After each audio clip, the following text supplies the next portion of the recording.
Wassalamualaikum warahmatullahi wabarakatuh, sahabat-sahabat AS dimanapun Anda berada. Jumpa lagi di siang hari ini. Yap, sahabat-sahabat AS mudah-mudahan para subscriber atau saudara-saudara kita selalu berada dalam lindungan Allah Subhanahu wa Ta'ala. Amin ya Rabbal 'Alamin. Ada yang mau saya sampaikan terkhusus untuk warga Jawa Timur, sahabat-sahabat ya. Di mana sudah ditetapkan 3 nama pasangan calon perempuan-perempuan hebat ya. Kita tahu ya bahwa Khofifah Indar Parawansa sebagai incumbent ya. Lalu di urutan berikutnya, yaitu di urutan kedua ada nama mantan Menteri Sosial, yaitu Bu Risma ya. Dan yang ketiga ada politikus atau elit politik masih dari PKB ya, sahabat-sahabat. Ini diprediksi akan menjadi pertarungan yang sangat menarik dan super ketat. Tetapi sahabat-sahabat, ibu-ibu ini ibu-ibu yang terbaik di Jawa Timur. Tentu buat seluruh masyarakat Indonesia ketika gelaran pesta demokrasi yang sejatinya memang pestanya rakyat ya. Tentu tuntutan kita sebagai civil society menginginkan pelaksanaan pilgub serentak nanti dilakukan dengan bersih ya, dengan genuine ya. Pelaksananya katakanlah dilakukan dengan fair competition. Itu yang mau saya sikapi ya. Bagaimana beberapa kali kita disuguhkan dengan pelaksanaan serta tata cara inkonstitusional. Itu merupakan ya syarat atau merupakan hal yang memang merusak nilai demokrasi serta konstitusi kita. Jauh kita mencermati bagaimana beberapa kali dan kita berpengalaman sebagai masyarakat melihat sekali lagi bagaimana penyelenggara pemilu atau katakanlah dalam hal ini pilkada ya seakan-akan hilang independensinya. Lembaga yang ditunjuk negara untuk menjadi penyelenggara yang katakanlah independen, tidak memihak, menjadi lembaga penyelenggara yang bersikap adil. Sering kita temukan hal-hal yang mengecewakan, apalagi bicara pelanggaran-pelanggaran. Nah ini ya, demokrasi kita akan melemah apabila penyelenggara tersebut tidak menjadi wasit ya, menjadi wasit yang adil buat para pemain-pemainnya. Ya tentu kita sebagai penonton akan turun ke lapangan dan mengacaukan suasana tersebut. Dan hal itu sahabat-sahabat Arsenal tentu tidak kita inginkan ya. Kita menginginkan sekali lagi a fair competition. Pelaksanaan pilkada serentak akan digelar secara bersih dan tentu jurdil dan luber ya. Langsung umum, bebas rahasia dan jujur serta adil. Tetapi sahabat-sahabat kalimatnya memang enteng, tetapi seringkali pada pelaksanaannya itu tidaklah sesuai. Ya katakanlah beberapa kali atau pengalaman kita baik di pilpres atau di pilkada selalu ada yang namanya kecurangan serta hal-hal yang memang tidak kita inginkan bersama. Dan kita tidak mau ulangi itu. Kita berharap 2024 siapapun calon gubernur yang bisa memenangkan kontestasi di pilgub serentak nanti ya tentu kita mendapatkan dan menghasilkan pemimpin-pemimpin yang mempunyai integritas ya, mempunyai etikabilitas. Ini yang paling penting ya. Sekarang pejabat serta pemimpin kita kekurangan etikabilitas. Seolah-olah etikabilitas itu memang tidak penting, padahal ya sangatlah penting. Bagaimana menentukan kita ke depan, bagaimana bangsa ini kita ke depan. Lahir pemimpin-pemimpin di tiap-tiap provinsi ya tentu syarat ya dengan keinginan masyarakat serta cita-cita bangsa ya menjadi bangsa yang besar dan bangsa yang maju. Dalam hal ini kita harus bisa memahami bahwa a fair competition sangat diperlukan dalam kontestasi apapun sebetulnya. Ya begitu sahabat-sahabat ya. Kita coba akan lihat ya apa yang disampaikan oleh media terbaru ya. Saya dapat berita terbaru ya dari Channel Indonesia soal elektabilitas juga langkah-langkah politik Jawa Timur ya. Ya begitu ya sahabat-sahabat. Sekali lagi kita menginginkan pilkada yang baik, pilkada yang genuine, pilkada yang bersih ya. Pelaksanaan pilkada yang fair competition agar menghasilkan atau melahirkan pemimpin-pemimpin yang baik, pemimpin-pemimpin yang memang mempunyai kapasitas serta integritas. Dan tidak lupa ya etikabilitas. Karena ya sekali lagi pemimpin kita hari ini sudah tidak memiliki etika. Yang dia pimpin itu, yang dia inginkan itu ya menjadi pemimpin untuk segelintir orang saja. Nah ini yang kita khawatirkan ya sahabat-sahabat AS Channel. Baik sahabat-sahabat AS Channel, kita akan lihat ya peluang siapa yang akan menjadi Jawa Timur 1. Sekali lagi disiapkan atau sudah terpilih 3 nama pasangan calon yang sudah resmi akan berkontestasi di 2024 nanti atau katakanlah di 27 November nanti. 3 nama pasangan perempuan yang saya pikir luar biasa ya. Nah untuk Jawa Timur ini ya pemimpin-pemimpin ada. Nama-nama yang beken dan keren serta populer ya, Hopipa Indar Parawansa dengan Emir Dadak. Ada Bu Risma ya dengan Gus Han ya. Tentu ada Mbak Luluk ya, politisi PKS ini ya, maksud saya politisi PKB ya, senior PKB yang berpasangan dengan siapa ya, namanya lupa ya, nanti kita lihat ya. Begitu ya, silahkan gelaran Pilgub serentak 2024 nanti tentu kita akan dan menginginkan gelaran dan serta proses pelaksanaan pilkada tersebut ya dilaksanakan dengan a fair competition agar bisa melahirkan pemimpin-pemimpin yang berkualitas ya, pemimpin-pemimpin yang memang mewakili aspirasi serta suara rakyat itu ya sahabat-sahabat. Akan coba kutip dan bacakan ya berita terupdate dan terbaru dari CNN Indonesia soal calon atau nama-nama calon Gubernur Jawa Timur, biar kita mendapatkan referensi juga ya, biar kita memahami seperti apa dan bisa menganalisis ya, lantas siapa yang bisa menjadi pemenang.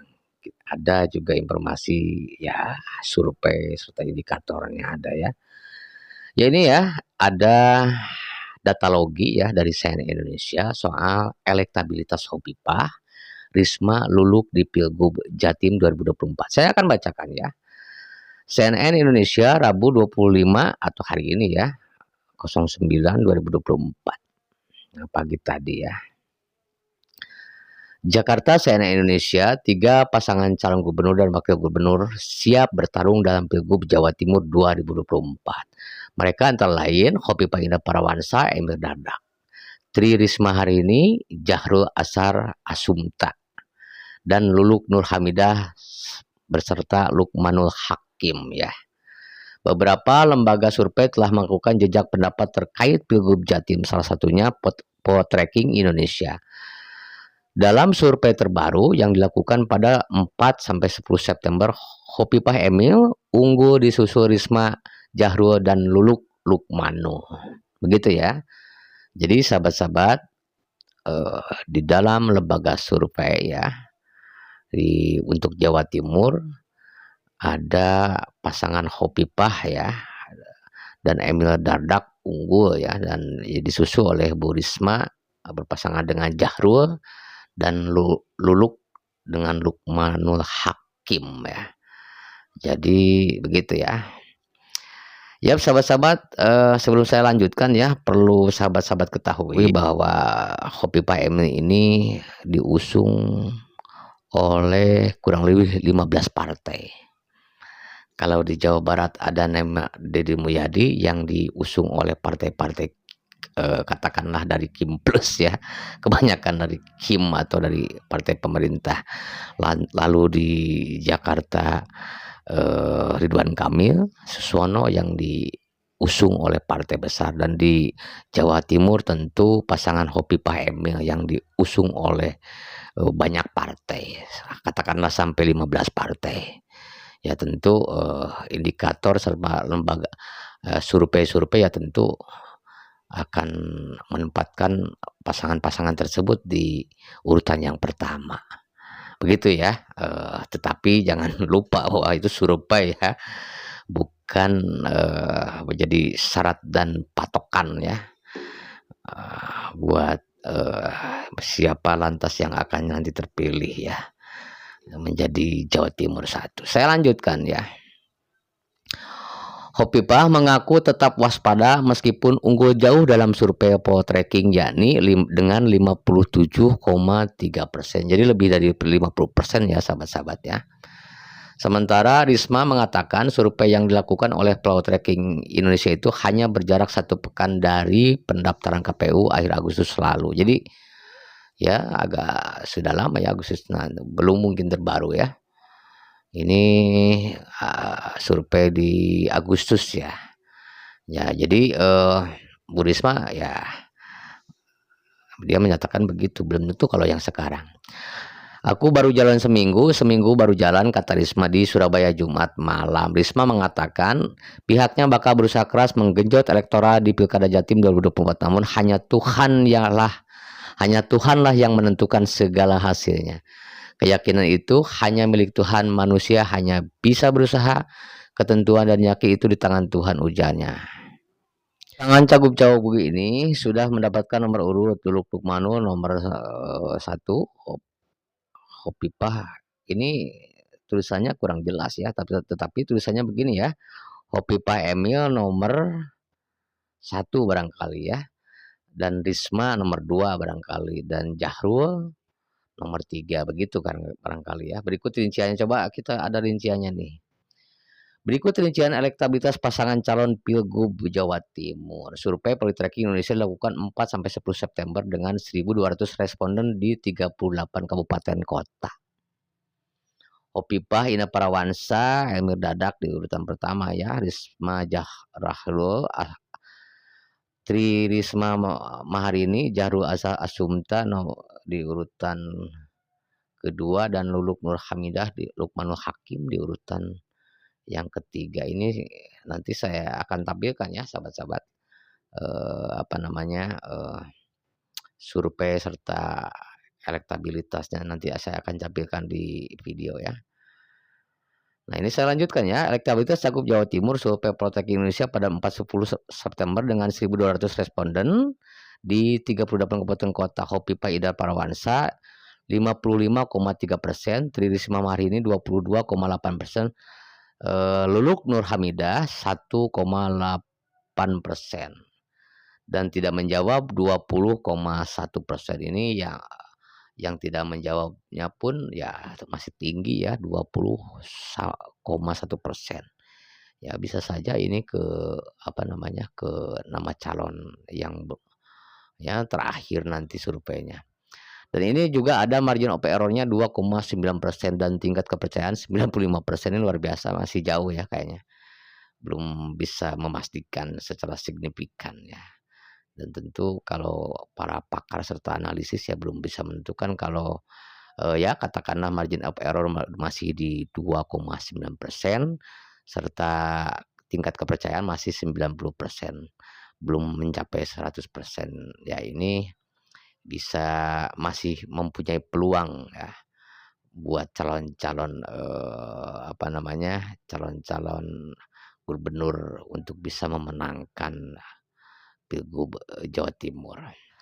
Poltreking juga memotret peta sebaran suara pasangan calon di wilayah aglomerasi kultural di Jawa Timur, antara lain wilayah are yang meliputi Surabaya, kabupaten kota, Malang, Jombang, Sidoarjo, Batu, kabupaten kota, dan kota Mojokerto. Kemudian tapal kuda meliputi Banyuwangi, Situbondo, Bondowoso, Jember, Lumajang, kabupaten kota, Pasuruan, kabupaten kota, Probolinggo. Wah, ini juga Matraman meliputi kabupaten kota, Kota Kediri, kabupaten kota Blitar, kabupaten kota Madiun, Magetan, Nganjuk, Ngawi, Pacitan, Ponorogo, Trenggalek, Tulung Agung, sahabat-sahabat. Lalu wilayah Pantura meliputi Lamongan, Gresik, Bojonegoro, dan Tuban. Terakhir wilayah Madura meliputi Bangkalan, Sampang, Pamekasan, dan Sumeneb. Begitu ya. Nah, ini juga elektabilitas cagup-cawagup di wilayah aglomerasi kultural Jatim. Nanti saya akan tampilkan ya, sahabat-sahabat. Saya akan bantu. Nah, ini ikuti terus artikel datalogi dari Sen.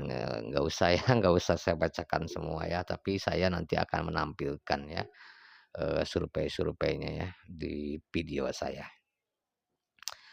Baik ya, sahabat-sahabat. Sekali lagi, datalogi yang diangkat oleh Sen Indonesia menyatakan untuk sementara survei Khofifah Emil Dardak masih di atas ya, di urutan pertama, dan disusul Risma hari ini dengan Gus Han ya, dan yang ketiga ada Mbak Luluk ya, politisi PKB ya, gitu. Yap, sahabat-sahabat channel, sekali lagi buat kita sebagai masyarakat civil of society ya, kita menginginkan pelaksanaan pilkada serentak di tiap-tiap provinsi nanti bisa menyelenggarakan pelaksanaan pilkada dengan luber jurdil, langsung umum, bebas rahasia, lalu dengan jujur serta adil. Kenapa begitu? Kita menginginkan pemimpin yang memang mempunyai kapasitas, mempunyai integritas, dan visi misinya ingin setiap kebijakan melalui peraturan atau perda-perdanya selalu memihak dan untuk kepentingan rakyat yang sebesar-besarnya. Itu alasan kenapa saya ingin mengajak sahabat-sahabat AS Channel agar bisa memahami konteks dari pelaksanaan pilkada serentak nanti. Biar kita bisa memahami bagaimana nilai dari pemimpin itu terlebih-lebih teramat penting. Nilai yang seperti apa? Nilai kebaikan. Pilih pemimpin atau ingin terpilih pemimpin yang hasil ya memang aspirasi rakyat, keinginan rakyat. Itu kan yang mau saya atau kita mau garis bawahi konteksnya. Ini kenapa menjadi sangat penting? Ya tentu dong. Berapa tahun kita mempunyai pemimpin di daerah dalam khususnya yang katakanlah kehadiran gubernur di satu provinsi tidak terasa ke masyarakat. Banyak contoh ya di luar sana, atau katakanlah di Jawa Barat.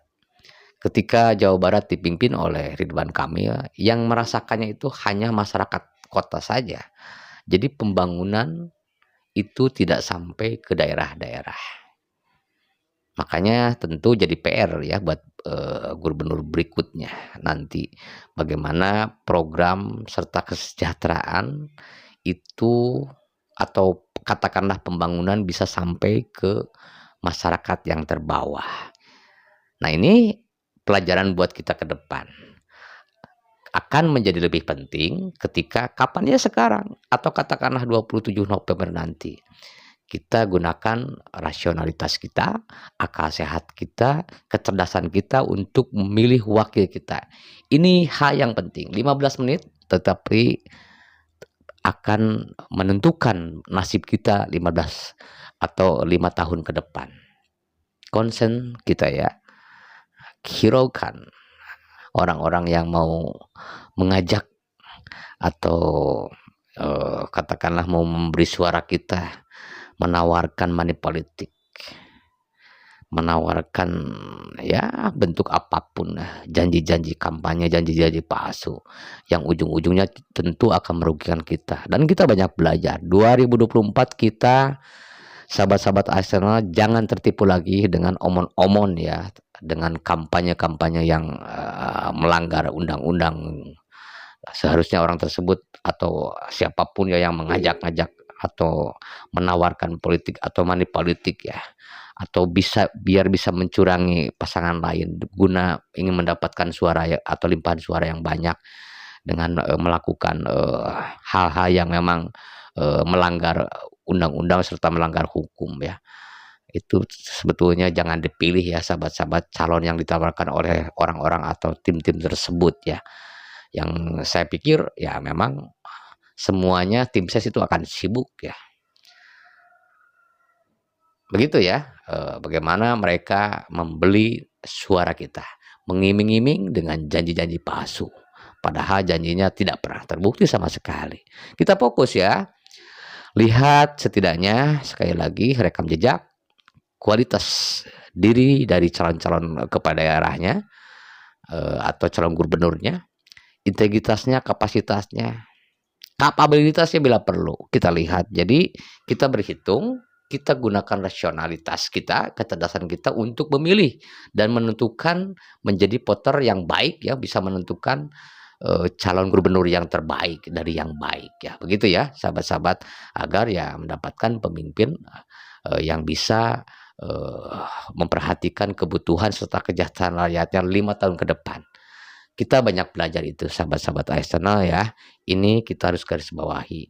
Ini akan terasa lebih penting ketika kita bisa memahami seperti apa calon-calon yang disediakan oleh partai politik. Apakah calon tersebut hasil dari aspirasi atau mengangkat dari keterwakilan masyarakatnya, atau hanya mewakili partai-partai politik seperti yang terjadi di Jakarta. Nah itu ya, kita tidak mau sebetulnya hal itu terjadi di provinsi kita. Yap, sahabat-sahabat Arsenal, fokuslah ke provinsi kita masing-masing. Dan untuk semua sahabat-sahabat Arsenal, saya sekali lagi gunakan rasionalitas, kecerdasan kita untuk memilih pemimpin yang terbaik untuk 5 tahun ke depan. Ya begitu ya. Sekali lagi sahabat-sahabat Arsenal, kita menginginkan pelajaran serta edukasi yang baik. Nah, partai-partai politik memberikan atau menghadirkan pesta demokrasi yang sejatinya untuk rakyat, hajatan rakyat, agar rakyat bisa menentukan pemimpin dari hasil aspirasi serta keinginan rakyat. Itu ya, dua sisi yang berbeda, tetapi kita harus bisa memahami adanya partai politik karena ya katakanlah parliamentary masih 7,5% untuk provinsi tertentu dan ada yang 6% untuk provinsi tergantung DPT ya. Itu juga sudah diturunkan dari 20% sampai ya melalui putusan MK kemarin ya, di pasal 60 dan 70 yang sempat kontroversi juga. Tentu saya juga berharap ke depan bahwa PT atau parliamentary hall itu ya bisa sampai 6%. Jadi putra-putri terbaik di Republik ini yang sejatinya tidak mempunyai partai politik bisa mengajukan diri atau bisa mencalonkan diri tanpa melalui partai-partai politik. Itu pelajaran buat kita ke depan ya sahabat-sahabat. Ya begitu sahabat-sahabat ya, menarik ya. Pilkada serentak nanti yang akan rencananya digelar 27 November. Tentu kita berharap sebagai civil society, sebagai masyarakat menginginkan sekali lagi pemimpin yang terpilih, gubernur yang terpilih itu adalah gubernur-gubernur yang terbaik ya untuk ya provinsinya masing-masing ya. Kita berharap Indonesia bisa maju ke depan. Indonesia bisa lebih sejahtera ke depan dengan mempunyai pemimpin-pemimpin yang bersih, pemimpin-pemimpin yang memang adil, pemimpin yang mempunyai kapasitas serta integritas dan selalu mengutamakan kebutuhan serta kesejahteraan rakyatnya.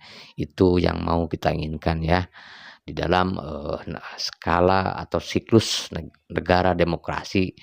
Ya tentu kita berhak menentukan pilihan siapapun yang kita pilih. Tetapi sekali lagi saya berpesannya untuk sahabat-sahabat AS Channel terkhusus, gunakanlah rasional, akal sehat kita, kewarasan kita, kecerdasan kita untuk memilih pemimpin yang memang ya rekam jejaknya baik, kemampuan public policy-nya paham, mengerti ilmunya, mengerti semuanya ya. Pilih pemimpin yang terbaik dari yang katakanlah baik yang sudah tersedia ya. Begitu ya pesan saya. Ya sahabat-sahabat AS Channel, begitu dulu ya. Mudah-mudahan apa yang saya sampaikan berita yang saya angkat tadi dari Channel Indonesia soal datalogi dari Pilgub Jatim bermanfaat untuk kita semua, itu yang paling penting ya. Yap, sahabat-sahabat segitu dulu ya. Mudah-mudahan informasinya bermanfaat, ulasan beritanya bermanfaat, dan di akhir kata wabillahi taufik wa hidayah. Wassalamualaikum warahmatullahi wabarakatuh.